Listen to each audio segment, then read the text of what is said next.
quando você fala, né, dessas lideranças hoje de tom até bélico serem os donos das big techs, eu sempre chamo a atenção que quando você olha para as ditaduras do início do século passado, estaria um presidente no centro, de terno, mas do seu lado, generais.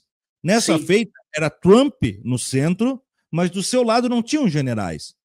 Tinham o Bezos Armarilha, o Bezos, Jeff Bezos, o Zuckerberg, tinha esse que está no governo, que é o Musk, não é? Eles são os novos generais, né? Porque essa guerra ela começa no digital, mas ela se transfere. E quando a gente fala de Gaza, e nunca dá para esquecer, Sérgio, também não dá para perder de vista que tudo isso que você trouxe para a gente nessa nossa conversa até agora, dessa construção de narrativa, desse tônus que se dá para os vieses, ele também arma, de alguma maneira, as pessoas de forma civil, né? Ele arma a população para um tom bélico, ele forma exércitos ao natural, exércitos orgânicos, que não necessariamente são os exércitos militares. Então, não deixa de ser guerra, não deixa de ser liderança militar, só que é outro tipo, né? Mas, Thiago, é uma guerra, né? Porque teve uma coisa... Eu nunca gostei do termo guerra híbrida, porque toda guerra é híbrida. Uhum. As guerras modernas, a partir da Idade Moderna, são guerras híbridas.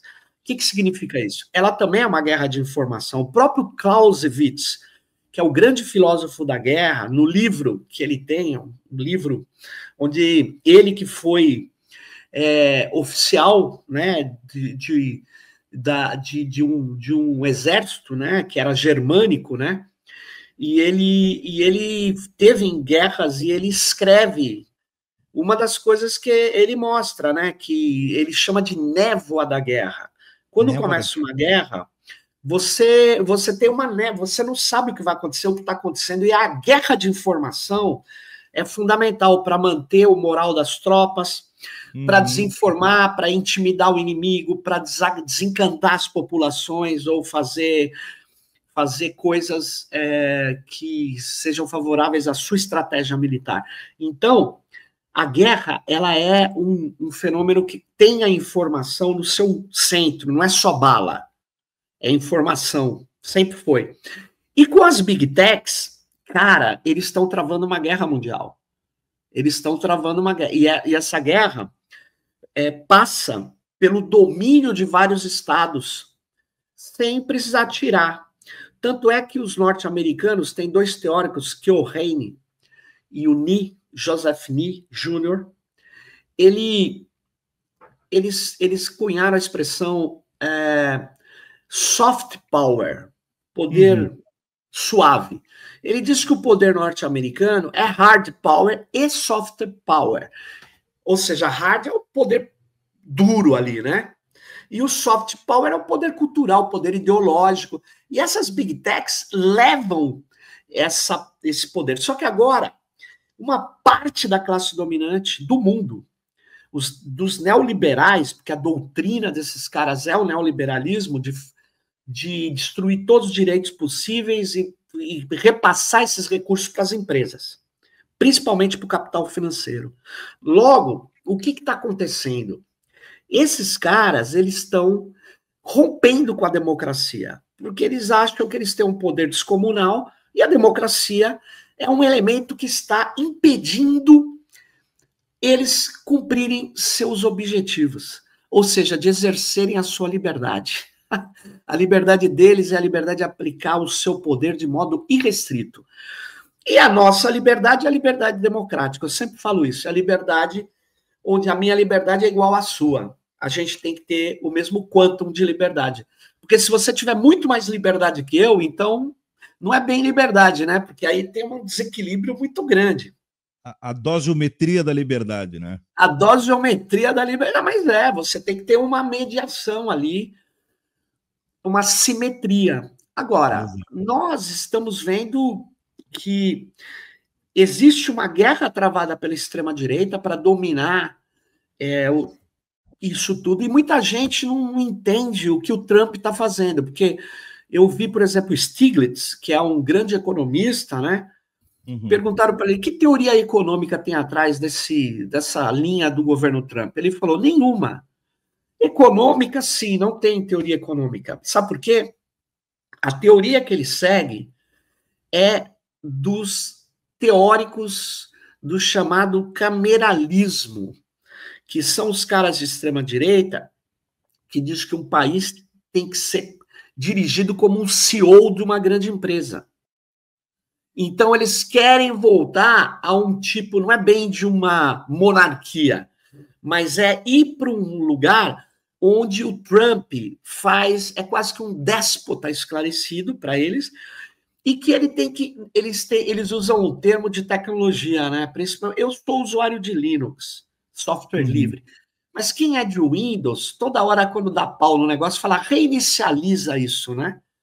A expressão que eles usam, Thiago, é reinicializar o Estado americano. Ou tudo reformatar o HD. Então, eles estão pondo para quebrar. Eles estão avançando contra universidades, estão mandando estrangeiro embora. Rapaz, até a NBA vai ser afetada. Por quê? Porque eles estão interferindo nas universidades base, que chama 10 Team, que são 14, na verdade não são 10, mas são as 10 universidades que têm mais alunos que depois viram grandes astros do basquete. Só que o Trump está interferindo, dizendo como que eles têm que fazer, o caramba, e ele está segurando recursos, está dobrando as universidades. E ele diz, eu quero ver até quando vocês vão aguentar. Vocês vão ter que seguir o que eu digo. Isso chama o quê mesmo? Autonomia universitária? Ciência acima de tudo? Claro que não. O que o Trump entende de ciência? O Trump é um especulador imobiliário, que o pai era um imigrante, veio de fora, pois, gozado, né? Eles perseguem imigrantes, mas o Peter Thiel, alemão, que é um grande cara da extrema-direita americana, Elon Musk, sul-africano, você começa a ver, eles são hipócritas, né? São todos hipócritas. E eles dizem, não, mas nós somos imigrantes com dinheiro, pô. Então, bom, então é assim, se você for imigrante ralé, que se dane. É isso. Então, essa discrepância, eles estão executando nos Estados Unidos, pondo tudo abaixo. Resta saber se o cidadão médio dos Estados Unidos ele vai aceitar esse desmonte, porque ao contrário do que eles dizem aqui, os neoliberais brasileiros, o número de funcionários públicos, Thiago, por habitante nos Estados Unidos é maior do que no Brasil. Essa que é a verdade. Aqui no Brasil, a gente tem uma compressão. Tem muito problema no setor público, sem dúvida nenhuma tem, mas não é diminuindo o Estado que você resolve, é qualificando, é melhorando. Mas, eu prefiro o setor privado, que nem os caras falam hoje. Eu quero saúde privada. Tá bom. Quero ver quando você tiver que recorrer a um plano privado com uma idade acima de, sei lá, 45 anos, você vai ver quanto você vai pagar.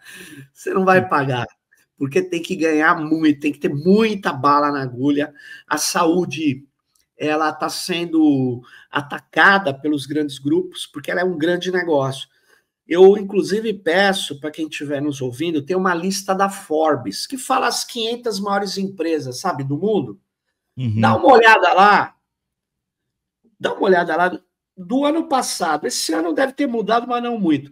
Vê lá uma empresa que se chama United Health, que é um grande grupo de saúde privado, que é dono da Mil até. Não sei se já vendeu, mas a United Health, ela teve um faturamento no ano passado maior que o grupo Alphabet. Nossa Senhora. Onde virou negócio, gente. Então vamos defender o SUS também.